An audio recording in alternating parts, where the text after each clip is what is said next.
Pemirsa, apa kabar hari ini? Semoga selalu sehat di masa pandemi ini dan selalu bersemangat untuk menjalani aktivitas. Bagi pemirsa yang harus tetap bekerja di luar rumah, jangan lupa menggunakan masker. Hari ini program Berita News Point hadir menjumpai Anda bersama saya, Amirah Dinda. Selama 30 menit ke depan, News Point akan menyajikan berita terbaru seputar Universitas Brawijaya dan Malang Raya. Jangan kemana-mana, keep on our channel News Point.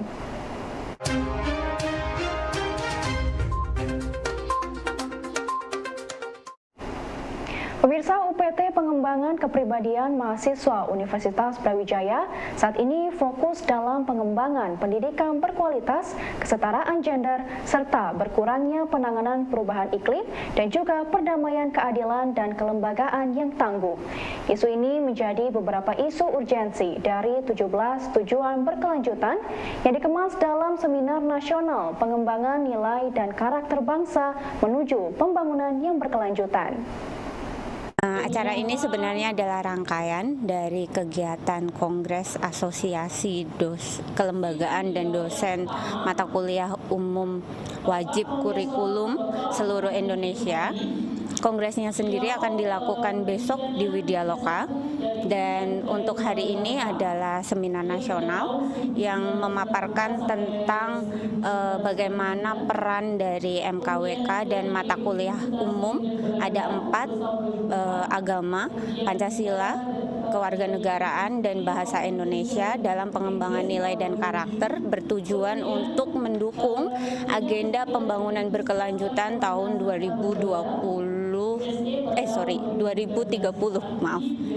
Baik, untuk keynote speaker itu dari Bapak Menteri sendiri, Bapak Menteri Koordinator Pembangunan Manusia dan Kebudayaan, sekaligus juga Ketua MWA Universitas Brawijaya, Bapak Muhajir, itu sebagai keynote speaker, nanti akan bergabung melalui Zoom. Kemudian untuk invited speaker, kami mengajak dan mengundang dari berbagai macam pihak. Yang pertama ada Bapak Profesor Najib Burhani dari LIPI yang berkonsentrasi dan memaparkan tentang isu-isu minoritas dan juga perannya dalam pembangunan berkelanjutan. Kemudian ada Bapak Profesor Maksum, Bapak Profesor Maksum dari Universitas di Nusa Tenggara, dan beliau memang bergerak di bidang kearifan lokal. Kemudian ada Ibu Profesor Dr. Siapa nih? Bisa di-cut kan ya nanti ya? Ibu Dr. Nurrofi Abil Uzm, itu dari Institut Ilmu Al-Quran Jakarta, yang akan memperbincangkan tentang kajian gender dan juga agama, seperti itu. Kemudian untuk pesertanya sendiri itu berasal dari seluruh Indonesia, jadi saya nggak bisa sebutin satu persatu, tetapi yang bergabung dari Universitas Syahkuala, dari Aceh, kemudian dari Jambi, dari Tadulako, kemudian tadi juga dari Universitas di Papua, kemudian saya lupa dari Jayapura, kemudian dari Timur, Nusa Tenggara Timur, dan juga internal dari UB sendiri, dan beberapa universitas besar di Jawa seperti UPI, kemudian UGM, dan juga UNER, seperti itu. Kita bekerja sama dengan Asosiasi Kelembagaan dan Dosen MKWK seluruh Indonesia, jadi anggotanya dari berbagai universitas sekaligus juga anggota asosiasi tersebut. Oke, dari 17 tujuan pembangunan berkelanjutan tadi, kita mengambil fokus pada pendidikan berkualitas, kesetaraan gender, kemudian berkurangnya kesenjangan, penanganan perubahan iklim, dan juga perdamaian, keadilan, dan kelembagaan yang tangguh, di mana poin-poin ini kami iriskan dengan 4 mata mata kuliah yang ada di bawah kewenangan UPT PKM yang agama, bahasa Indonesia, kemudian kewarganegaraan dan Pancasila seperti itu. Nah, isu yang paling penting menurut kami dari panitia itu adalah bagaimana pendidikan karakter dan juga pendidikan nilai itu mendukung pada 4 poin tadi. Jadi bagaimana peran kita sebagai unit pendidikan gitu ya, tidak hanya di dalam praktek kegiatan belajar mengajar saja, tetapi di dalam pengembangan isu dan juga kesadaran terhadap subtema tujuan berkelanjutannya. Akademisi dari Fakultas Perikanan dan Ilmu Kelautan, Profesor Rudianto memaparkan bahwa akibat penumpukan kadar emisi di atmosfer terjadi pengasaman laut secara global karena kadar oksigen menurun sejak pertengahan abad ke-20. Penelitian Profesor Rudianto mengemukakan pengurangan luas hutan mangrove diakibatkan oleh perubahan tata guna lahan, perluasan kawasan pertanian dan peternakan, eksploitasi hutan, serta pembangunan perumahan. Pendorong atau driver analisis kerusakan mangrove dipicu oleh pertumbuhan penduduk dan penggunaan lahan yang makin meningkat di kawasan pesisir, terutama untuk kegiatan budidaya. Pertumbuhan penduduk merupakan pengaruh yang sangat signifikan terhadap kerusakan pesisir dan deforestasi mangrove. Status kawasan mangrove di Provinsi Jawa Timur dan pendorong deforestasi dapat dijelaskan sebagai berikut. Gambar A, deforestasi mangrove dari tahun 1991 sampai 2019.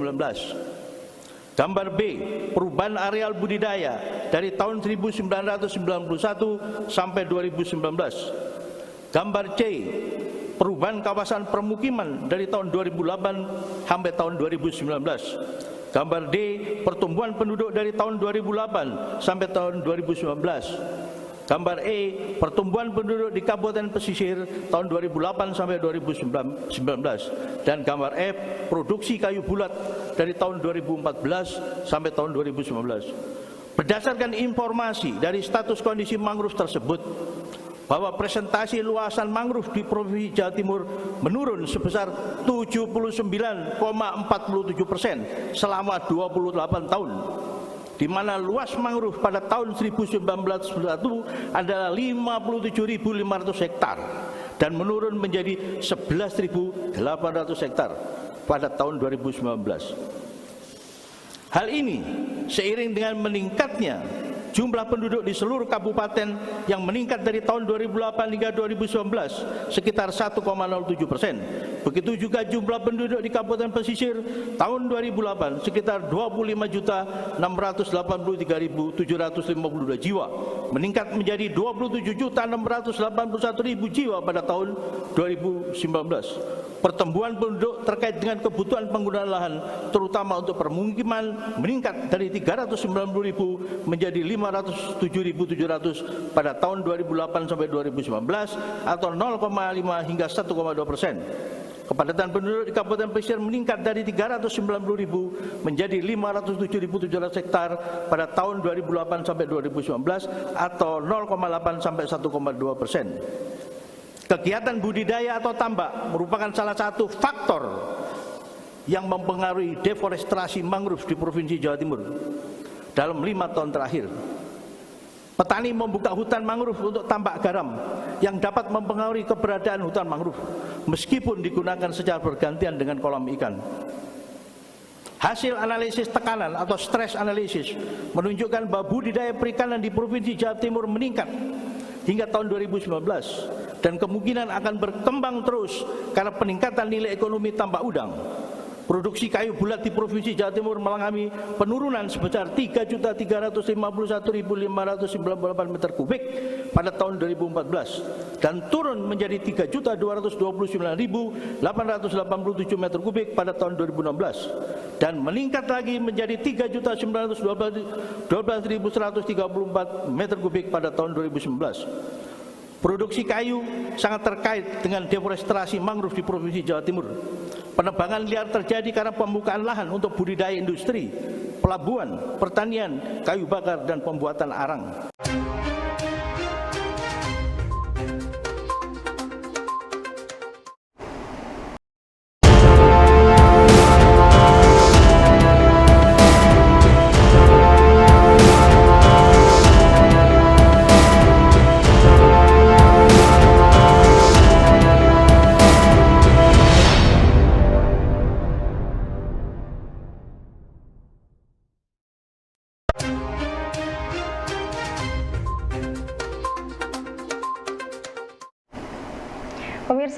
fasilitas berupa bantuan dana, UB juga membangun badan inovasi dan inkubator wirausaha yang salah satunya fungsi memberikan pendampingan dan pelatihan bagi peningkatan skill kewirausahaan mahasiswa dan membawahi sentra HKI.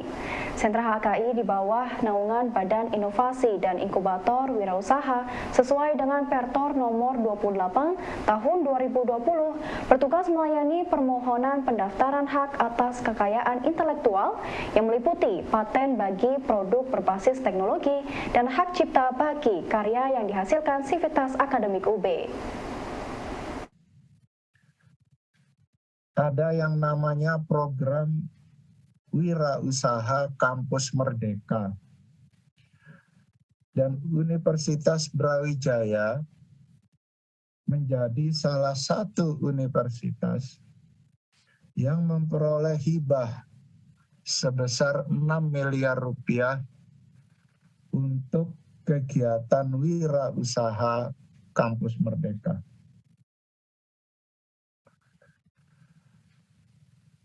Di samping itu, setiap perguruan tinggi juga melaksanakan program wirausaha dengan menggunakan dananya sendiri. Di Universitas Brawijaya, program wirausaha secara mandiri setiap tahun dialokasikan anggaran di kemahasiswaan sebesar 1,5 miliar rupiah untuk mahasiswa yang mau belajar berwirausaha, mau membangun startup yang baru. Di Universitas Brawijaya juga ada Badan Inovasi Inkubator dan Inovasi Wirausaha yang juga memiliki fungsi untuk mendidik mahasiswa yang ingin berwirausaha, ingin mendirikan perusahaan, ingin belajar bagaimana membuat branding yang baik, bagaimana memasarkan hasil wirausahanya. Jadi kegiatan berwirausaha bagi mahasiswa itu kita sadari sangatlah penting. Dalam kaitannya dengan kegiatan kita pada pagi hari ini, paling tidak ada 3 manfaat yang bisa kita peroleh.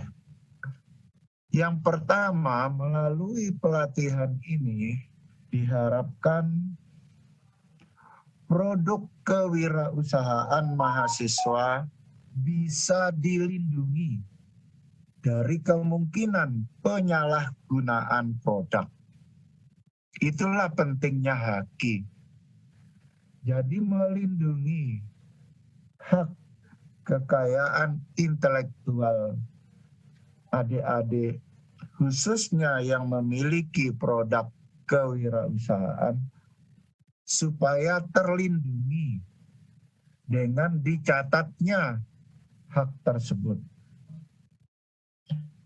Yang kedua, untuk membangun atau mendapatkan citra positif bagi adik-adik yang berusaha dan menghasilkan produk dalam konteks persaingan dengan para pengusaha atau pebisnis yang lain yang boleh jadi juga menghasilkan produk yang serupa. Dan yang terakhir tentu, yang ketiga, menjamin adanya kepastian hukum bagi produk yang dihasilkan. Perayaan Hari Anak Nasional di Kabupaten Malang dikemas dalam bentuk festival dan rangkaian perlombaan. Kegiatan tersebut diselenggarakan oleh Dinas Pemberdayaan Perempuan dan Perlindungan Anak Kabupaten Malang untuk memperingati Hari Anak Nasional yang jatuh pada tanggal 23 Juli 2022. Acara yang bertajuk Malang Regency Extravaganza ini memuat 4 kategori lomba untuk kalangan anak-anak dan ibu rumah tangga. Peringatan Hari Anak Nasional ini kan memang selalu kita peringati setiap hari ya. Setiap tahun ya. Jadi ini yang ke agak apal.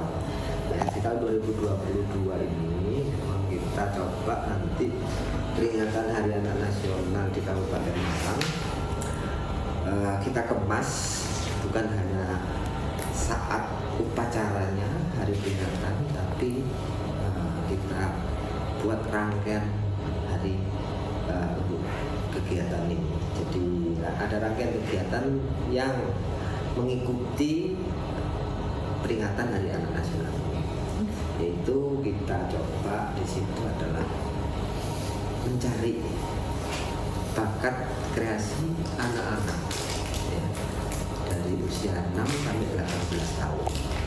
Nanti tadi kami bagi menjadi 2 kelompok 6 sampai 12 dan 13 sampai 18. Nah, kreasi bakat ini ya itu terserah mereka.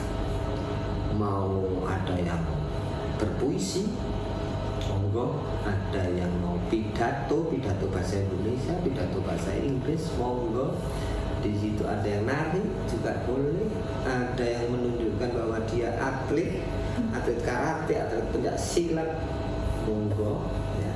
Jadi di situ kreasi bakat mereka ya, termasuk mungkin sulap ya, aktor sewu, dia punya grup band. Jadi di sini juga kita bebaskan, ada yang pesen, ada per individu, ada yang kelompok. Itu yang pertama. Lomba yang kedua di sini adalah lomba kreasi majalah dinding. Nah, majalah dinding ini tidak seperti yang lalu ya Bu Sari ya. Majalah dinding bukan hanya sekedar tempelan begitu, tapi majalah dinding yang 3 dimensi. Di situ majalah dinding itu bisa menceritakan apa sih alat atau majalah dinding ini yang namanya yang dibuat ini. Ya, apakah itu nanti seperti miniatur PLTA ya, seperti begitu. Itu lomba yang kedua ini juga kita bagi menjadi 2 kelompok ya, 2 kelompok usia tadi. Terus kemudian yang ketiga di sini lomba menggambar. HKI atau hak kekayaan intelektual sedang gencar dimasyarakatkan oleh para akademisi seluruh Indonesia. Sentra HKI UB turut mengajak mahasiswanya untuk aware mengenai hak perlindungan terhadap karya ilmiah yang dihasilkan. Urgensi mengenai HKI, terutama hak paten, disampaikan oleh Profesor Elo Zubaidah selaku Ketua Sentra HKI Universitas Brawijaya dalam pelatihan kepenulisan hak kekayaan intelektual untuk mahasiswa. Sebelumnya saya sampaikan bahwa di UB ini ada pusat HKI yang mengelola ya, pendaftaran paten dan hak cipta ya, di mana di bawah Direktorat Inovasi dan Inkubator Bisnis. Ini perlu saya kenalkan kepada adik-adik bahwa di UB itu ada DI2B yang mengelola 4 pusat, yaitu Pusat Inkubasi, Inovasi, HKI, dan Penerbitan. Ya, ini perlu saya sampaikan. Karena adik-adik ini kalau nanti PMW-nya itu betul-betul dikelola dengan baik ya, dan sukses, maka bisa didaftarkan di DI2B ya untuk menerima ikut kompetisi pendanaan, yaitu di pusat inkubasi yang namanya YIB ya. Jadi ini perlu saya sampaikan, kompetisi ini adalah untuk memberikan pendanaan pada mahasiswa yang berwirausaha ya, setiap tahun ada saya. Sebelum masuk ke tugas saya, mungkin saya ingin menyamakan persepsi dulu apa itu paten, apa itu hak cipta, apa itu merek ya. Karena jangankan mahasiswa ya, beberapa dosen juga masih bingung itu. Saya mau mendaftarkan paten, ternyata hak cipta ya, mau mendaftarkan ya banyak sekali hak cipta itu mereka mendaftarkan paten, sehingga perlu saya sampaikan dulu di sini. Apa urgensinya untuk dilindungi? Seperti tadi adalah mencegah terjadinya upaya pemalsuan ya dari seseorang ya, sehingga apa yang keuntungan bagi pencipta dan penemu ya, insentif mendapatkan insentif atas keberanian menghasilkan sesuatu yang bermanfaat, kemudian menghasilkan nilai ekonomi yang mendorong untuk berkreativitas lebih lanjut ya, karena paten yang dihasilkan itu bisa dijual ya dan memiliki nilai ekonomi yang tinggi.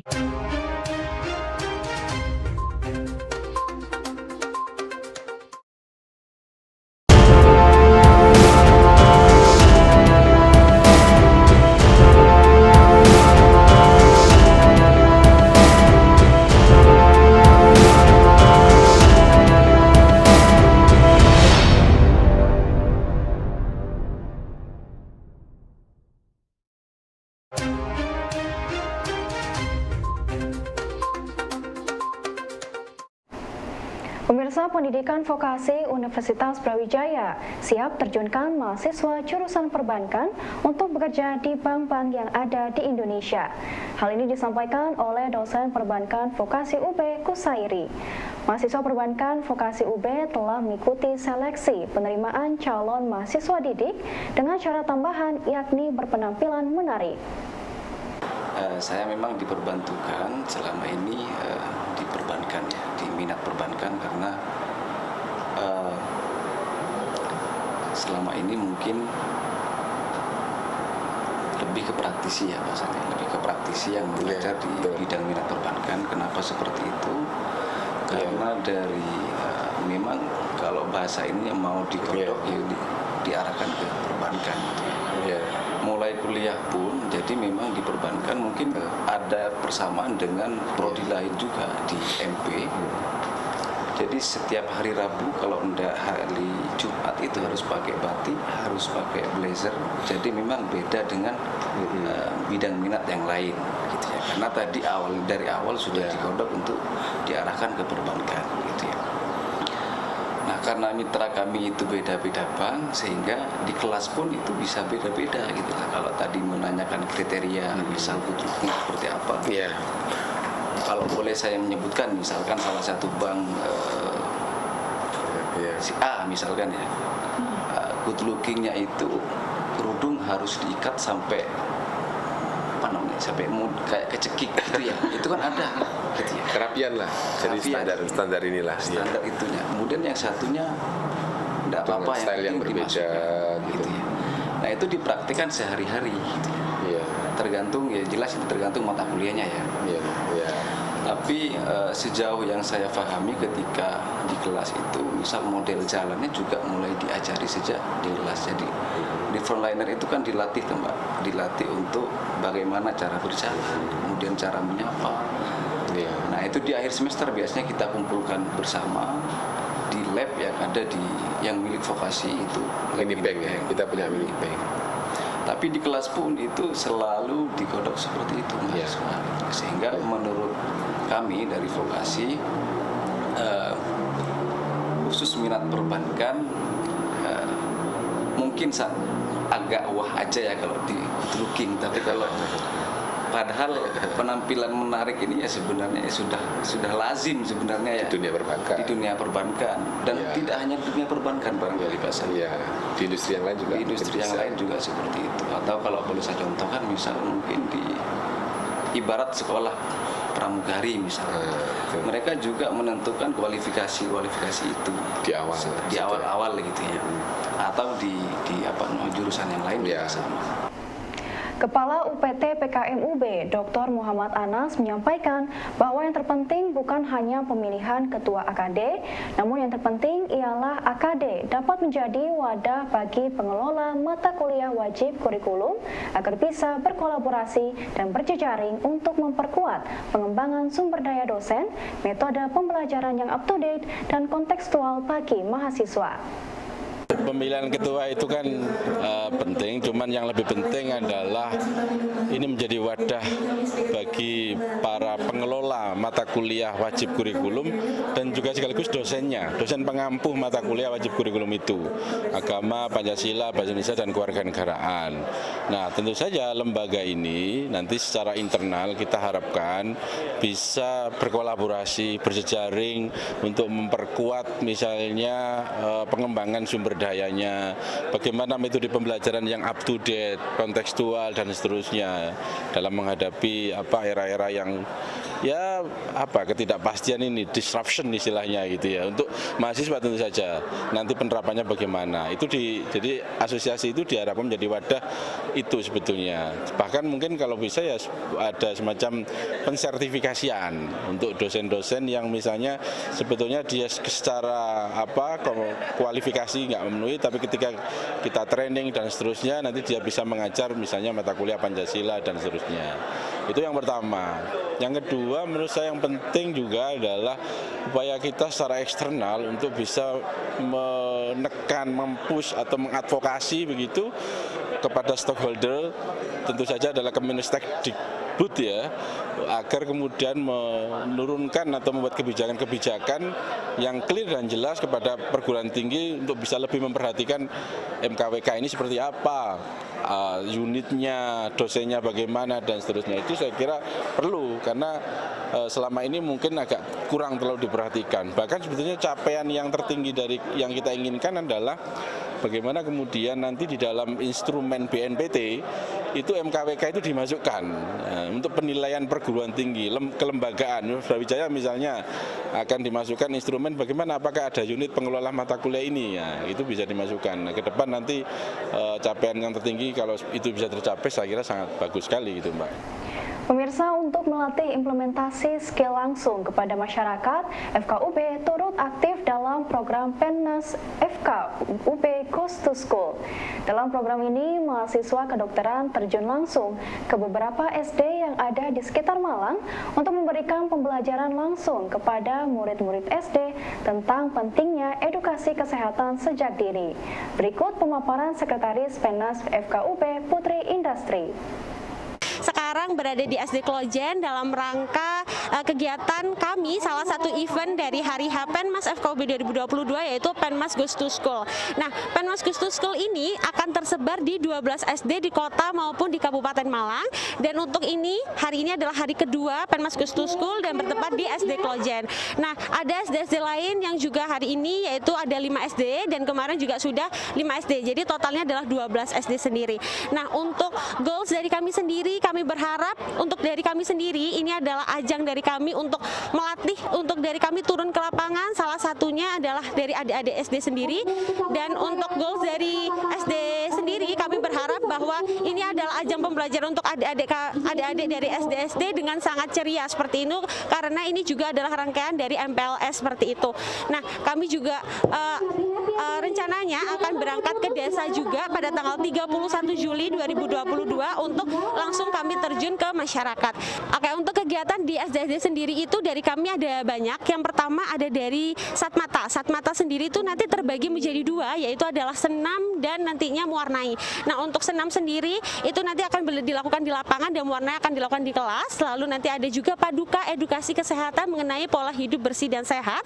Lalu nanti juga ada Mahardika adalah edukasi mengenai keagamaan Islam. Lalu nanti juga kita akan bersenang-senang dengan adik-adik dengan cara membuat jasuke, jagung susu keju yang kami perkirakan itu kan juga sangat sehat dan sangat cocok untuk adik-adik SD. Jadi semua kegiatan itu akan kami kemas dalam satu rangkaian dan nanti di semua kloter di SD itu akan mendapatkan seluruh rangkaian, jadi akan diselenggarakan secara shift-shiftan seperti itu. Oke, untuk yang melatar belakangi kami sendiri, yang pertama kami kan pengabdian seperti itu dan kami juga dari Fakultas Kedokteran, jadi berbau kesehatan seperti itu. Nah, untuk topik-topik yang kami angkat tadi sebagai kegiatan kami itu adalah topik-topik kesehatan dan mengapa kami memilih kegiatan-kegiatan itu untuk kami taruh di SD, karena kami sudah mengemas hal tersebut semenyenangkan mungkin dan seefektif mungkin sehingga dari adik-adik mendapatkan manfaatnya tapi juga bersenang-senang, dan kami juga belajar bagaimana cara menghadapi teman-teman SD seperti itu, anak-anak kecil. Jadi dari kami juga mendapatkan pembelajaran bagaimana sih